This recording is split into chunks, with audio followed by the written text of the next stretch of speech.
and be very interested to learn to worship God the proper way and not in the way that we want to. And God is enormously patient, you have to say.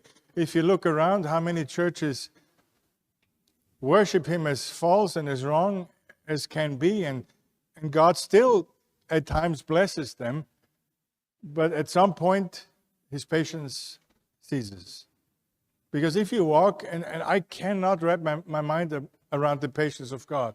If you walk into any given one of these big churches or mega churches, and you have all this smoke and the show, and I've seen a video recently where a pastor flies in on strings or whatever.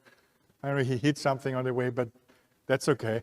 And so it's all, I understand they want to please people, they want to make the gospel more acceptable, but at the same time, they not only deny God and God's power through His word, they're also violating His standard for worship. And this has been a problem ever since I was a young pastor.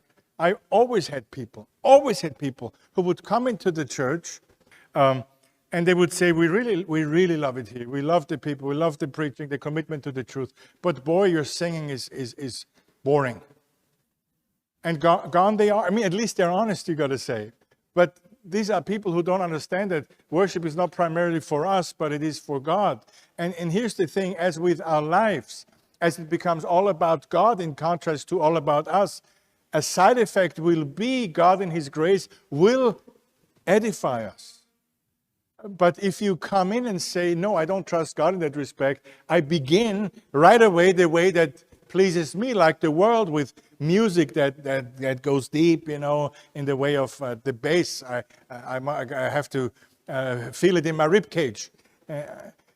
Not only is it wrong, but what you're doing is you're like a junkie who always ups his dose, the amount of drug that he takes, and you need more and more and more to get a kick. And then by Monday noon, it is gone anyway, because it was all emotional.